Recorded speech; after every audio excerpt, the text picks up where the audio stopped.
अगर लोग आपके संघर्ष में शामिल होते हैं तो उनसे उनकी जाति मत पूछिए। महिला शिक्षा तथा समाज सेवा में अपना जीवन समर्पित करने वाले महात्मा ज्योतिराव फुले। नमस्कार, मैं प्रांसी मिश्रा और आप देख रहे हैं इंडिया न्यूज टीवी 24। आज नागपुर में प्रथम अक्षर क्रांति अंतर्राष्ट्रीय साहित्य महोत्सव का आयोजन किया गया है। आपको बता दें कि यह आयोजन 2 दिवसीय है और इस आयोजन का जो आयोजित किया गया है वो नागपुर के महात्मा फुले शैक्षणिक संस्थान में किया गया है, जिसमें 2 दिनों में 10 सत्र रखे गए। इन 10 सत्रों में गजल सम्मेलन, कवित्री सम्मेलन और उद्घाटन सम्मेलन भी शामिल है।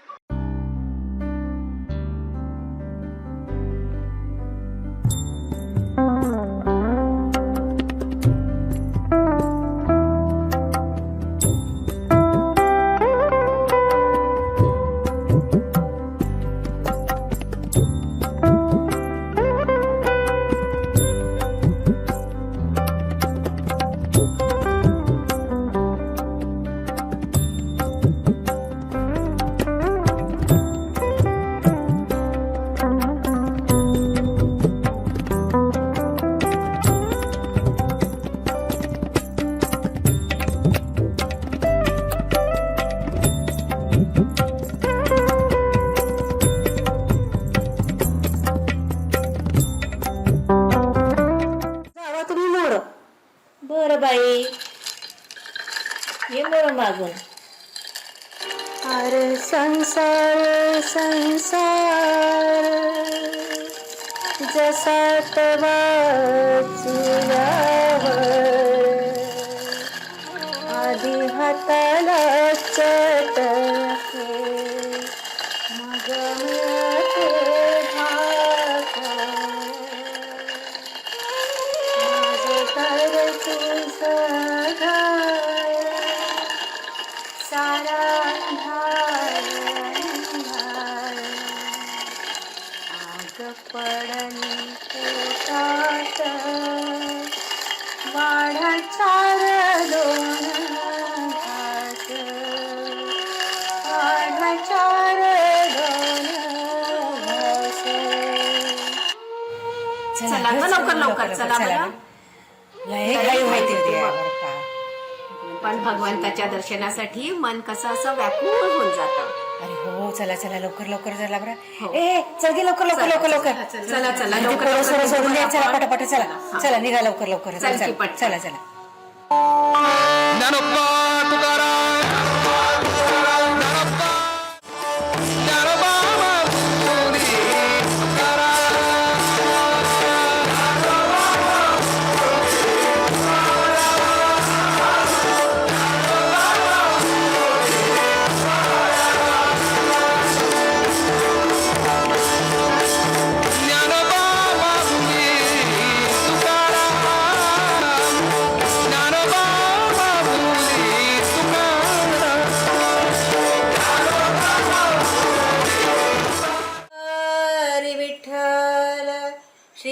ज्ञानदेव तुकाराम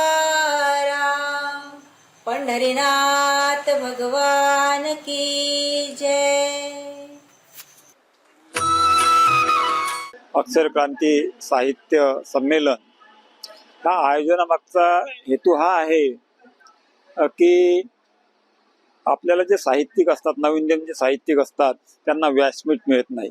कविता करणारे असतात, लिखाण करणारे असतात, पण त्यांना असं व्यासपीठ ग्रामीण भागातले कवी आहे, ग्रामीण भागातले साहित्यिक आहे, त्यांच्याकरता एक व्यासपीठ उपलब्ध व्हावं हा त्यामागचा हा एक मेन उद्देश आहे. आजपर्यंत कलागौरव संस्था ही सांस्कृतिक क्षेत्रामध्ये, सामाजिक क्षेत्रामध्ये कार्य करत होती आणि या वर्षी आम्ही साहित्य क्षेत्रामध्ये कार्य करण्याला सुरुवात केली आहे.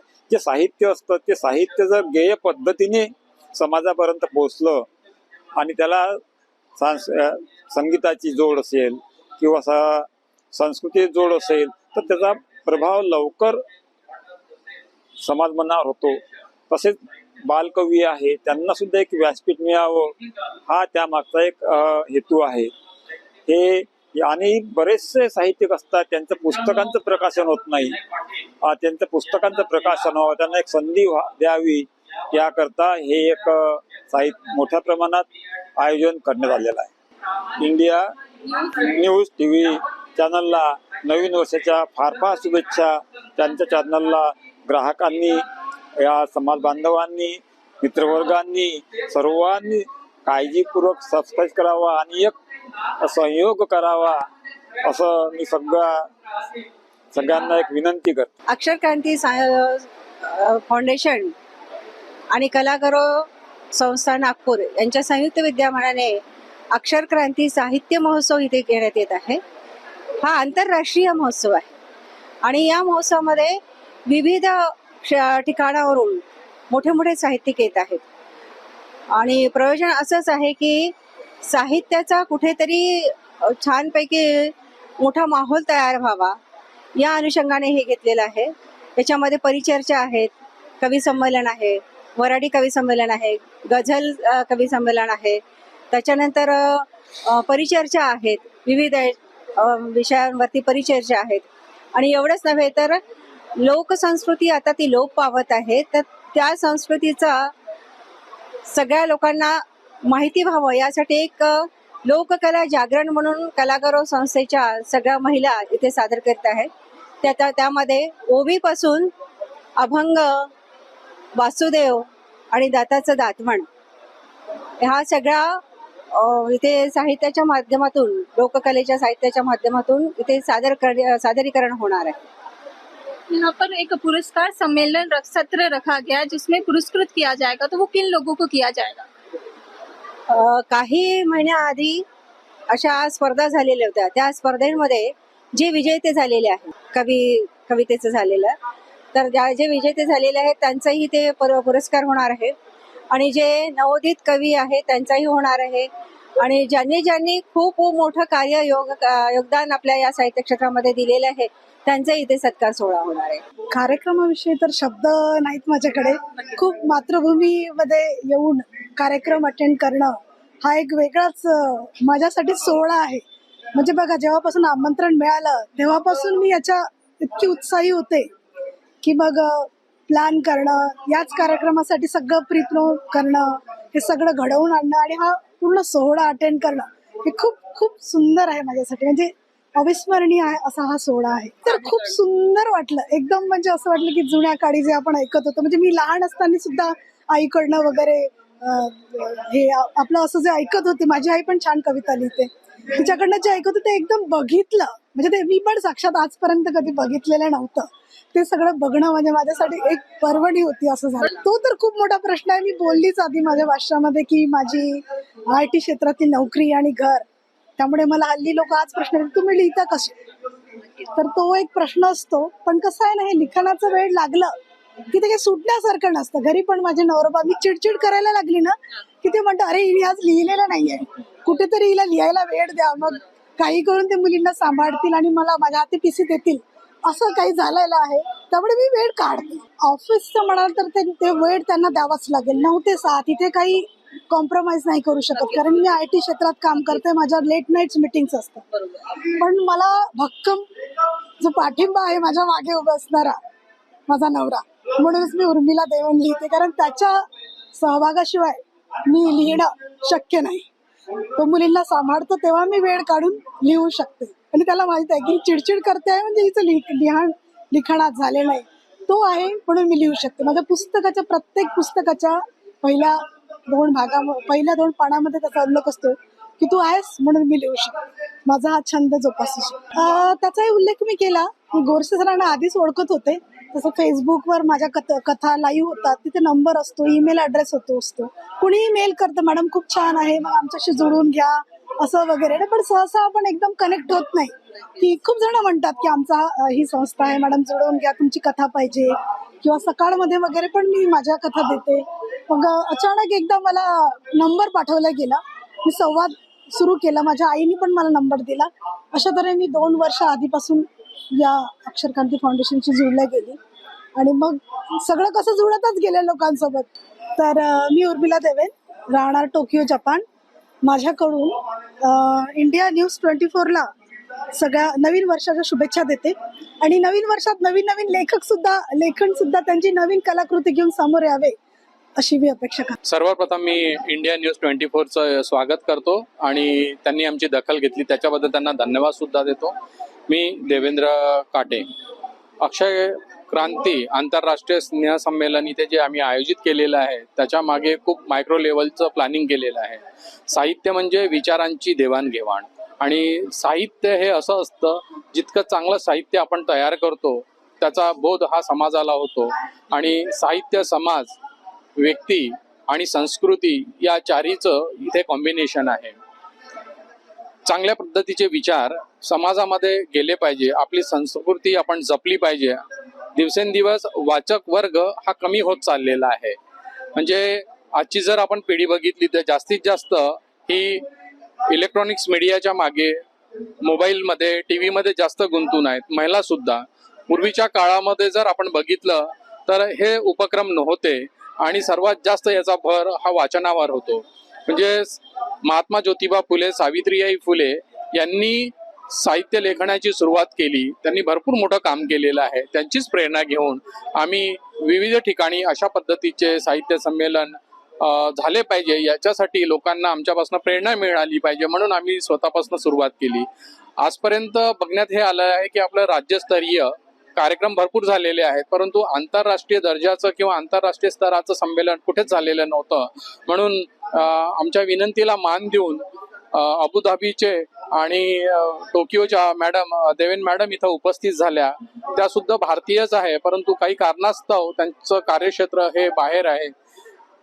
इथली दखल विदेशामध्ये झाली पाहिजे, आपली संस्कृती ही भारताच्या बाहेर गेली पाहिजे. मुख्य उद्देश हा या कार्यक्रमाचा होतो. आणि यानंतरचा कार्यक्रम सुद्धा, आता हा पहिला कार्यक्रम आम्ही नागपूरला आयोजित केला, परंतु याच्यानंतरचं आंतरराष्ट्रीय संमेलन हे आम्ही नागपूरच्या बाहेर घेण्यात इच्छुक आहोत. महाराष्ट्रामध्ये असे वेगवेगळे कार्यक्रम जर आपण हे घेतले तर महाराष्ट्राची संस्कृती ही जगाच्या समोर कशी आहे, आपले संत, महात्मा आणि साहित्यिक, त्याच्यानंतर नवोदित जे कवी आहेत त्यांना प्रेरणा मिळाली पाहिजे. एक उपक्रम शाळा आणि कॉलेजमध्ये सुद्धा राबवला पाहिजे अशी आमची मनशा आहेत आणि त्यासाठी आमची सर्व टीम कार्यरत आहे. कलागौरव संस्था आणि अक्षर क्रांती फाउंडेशनच्या माध्यमातून आपण हा कार्यक्रम आयोजित केलेला आहे आणि आयोजक समिती आणि या दोन्ही संस्थांचे जे पदाधिकारी आहे यांचं मोलाचं इथे मार्गदर्शन आणि सहकार्य आम्हाला लाभलेलं आहे.